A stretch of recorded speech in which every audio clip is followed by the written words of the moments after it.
Carolyn, you're a voiceover artist. How in the world did you get an idea of starting Treatfully Yours, a healthy pancake premix?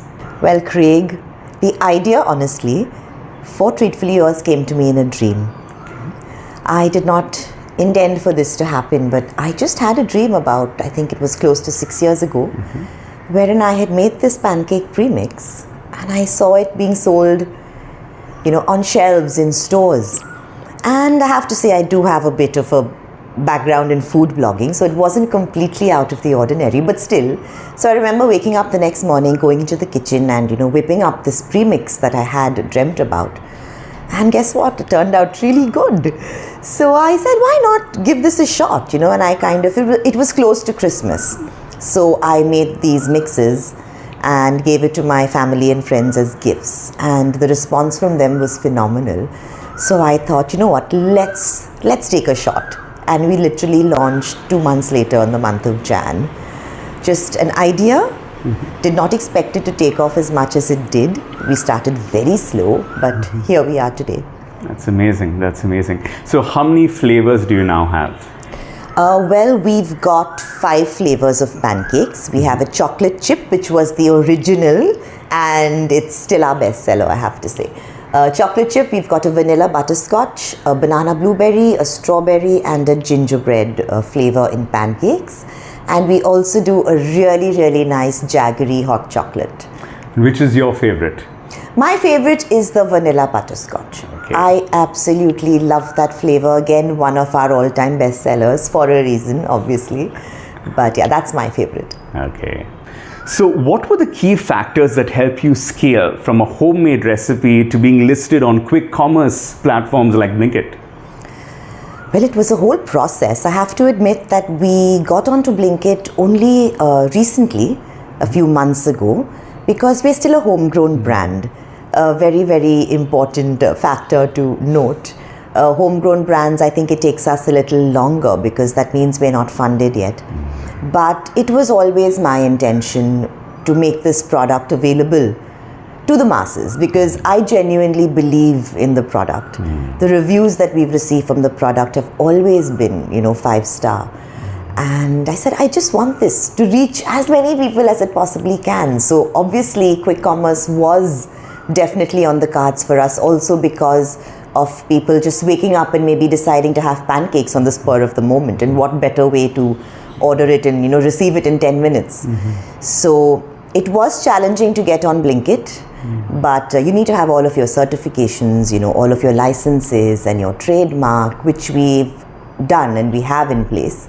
So it was not too difficult also to list on Blinkit. Okay.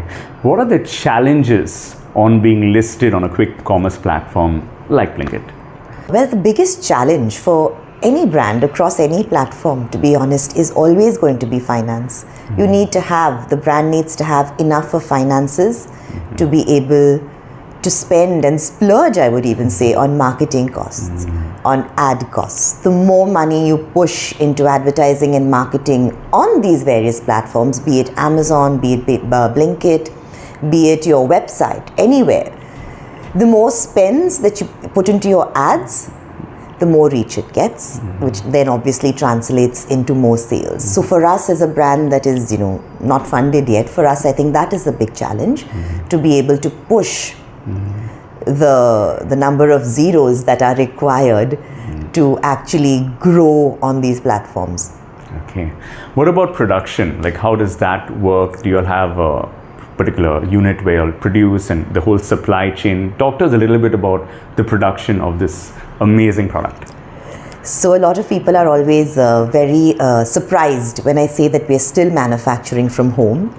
I know I started off by saying we're a homegrown brand, which we are 100%, but it's not that challenging. If you plan yourself out correctly, it's really not that challenging. I had this conversation, in fact, with somebody just on the weekend, and she was like, how are you doing this? How do you manage? Not difficult. So I know how much I need to manufacture on a particular day for a particular batch. So one day goes into, stamping, the date and, the MRP and stuff on our product. The next day we make the powders in bulk. And on day number 3, we pack them and we seal them. So it's about a 3 to 4 day process, very well planned out. And it's really, like I said, I mean, it's very achievable. Of course, if you want to do something, anything is achievable. And I think I just really want to do this and want to make a success of it. So we're still producing from home, manufacturing from home, and we're able to do it comfortably. That's so beautiful, really. That is so beautiful. What has entrepreneurship taught you? Like, what are 3 life lessons that entrepreneurship has taught you? Wow. I don't know about life lessons, but I think what entrepreneurship has most taught me is to be patient. Things happen, but things happen in their own time. You cannot get frustrated when you don't see results in a few weeks, even a few months. Sometimes it takes much longer for that to happen, especially for smaller brands like ours. So patience, definitely. Self-belief. You know, if you don't believe in yourself, nobody else is going to believe for you. And I have a tremendous amount of belief in the product that I'm selling. Eyes closed, and on a lot of my communication online, I even say, your kids are going to love it, I promise. Because I promise you, once you try the product, you're going to love it. I know it for a fact. So you need to be confident in that you're selling something great, and you need to believe in yourself that you can do this, because you know what, nobody else is going to do it for you. You have to be your biggest cheerleader. And consistency is everything in business, especially when you are your own boss. It's very easy to get distracted on any given day with, so many other things. You can just be bored, you could be tired, but I think we've reached where we are today just because of consistency. And I don't allow myself to not be consistent, because if I don't put in the work, the growth is not going to happen. Do I want the growth to happen? Yes, definitely. So being consistent and being very mindful of your tasks every single day is something else that I have learned from this whole journey of being an entrepreneur. So patience, self-belief, and consistency. Patience, self-belief, and consistency. Yes. That's fantastic. What's your advice for someone who wants to get into the ready-to-eat business? Well, can I be honest? Yes. I would say don't do it. No, I'm just kidding. Do it, yes, but know what you're getting into. I didn't. Like I said, this was a dream. It was a whim. It was never something that I was intending to start, but the product made me do it. You need to know what you're getting into. There are a lot of different directions in which the business is going to, pull you into. For me, I thought it would be all about making pancakes and being creative, which is something I'm great at. But I did not see all of the Excel sheets and all of the learning and the studying that I had to, do to actually scale. You may have a good product, but it's everything else that goes into making that good product sell is what is also really important. So I would say go in, do your research, know what is required of you personally, the team that you need to build to help you get through this. Just be informed. I think that is a lesson that I learned.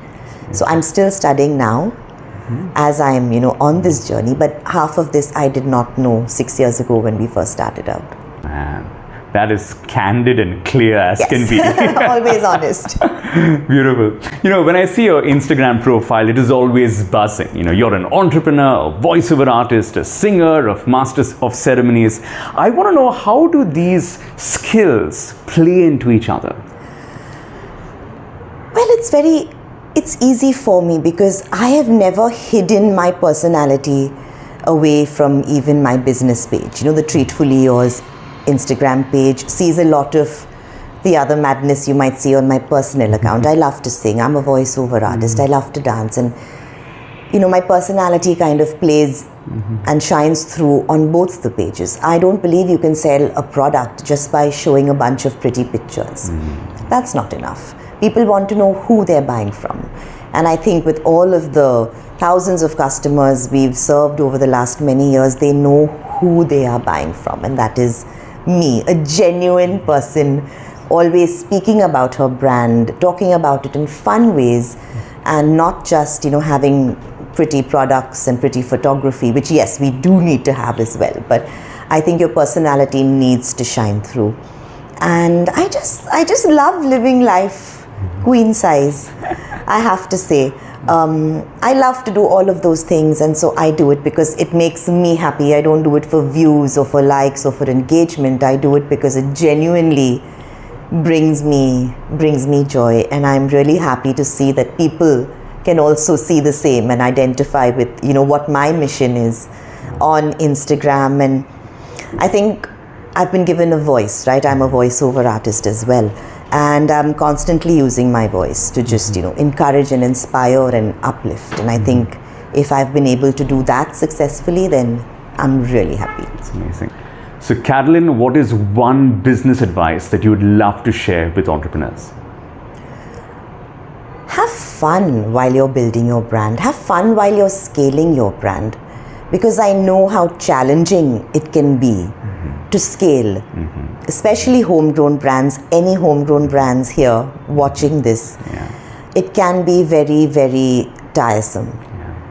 But you need to have fun along the way. You need to take breaks. You need to find a way to make your business fun. For me, it is by shooting these reels, and I do these funny parodies, and for me that is the fun part of what I'm doing. You know, definitely not the Excel sheets and all of the laptop work, not for me. I don't like that, but I'm kind of balancing it out with things that I do enjoy. So I would say that you have to have fun while you're scaling and while you're growing and while you're building. Otherwise, what's the point? What's the point in building a business that you're not having fun with, you know? Very well said. Very well said. What is your view on business networking? Very important. Tell us more. Very important. I love to network. I think that we found most of our vendors through networking because, like, you know, we started out on a whim. I needed everything. I needed to build a team. I needed a CA. I needed a website builder. I needed graphic designers, you know, people to do my FSSAI licensing and all of our other MSME licenses. I found all of these people who have become part of a fantastic team now, all via networking. And then I became a member of Networking Now India, and it's been 5 years. I'm probably one of their first few members. It's a great community to be a part of. That's amazing. I think you need confidence to run a business of any kind, I'm sorry. But I have to say that if you're not confident, communication is key. I could be flipping pancakes, which has nothing to do with communication, but I build the brand through communication. I don't think there's anything in this world that you cannot do without having good, clear communication. Carolyn, thanks so much. It was fantastic speaking with you. I'm so glad that we did this finally. I've known you for what? About 10 years, over 10 years. And met you only a couple of times. So I'm really glad that we got the chance to do this together. Thank you, Craig. Well, you've got some amazing business advice, and I'm sure it's going to help and inspire many. I hope so. Lovely. Thank you.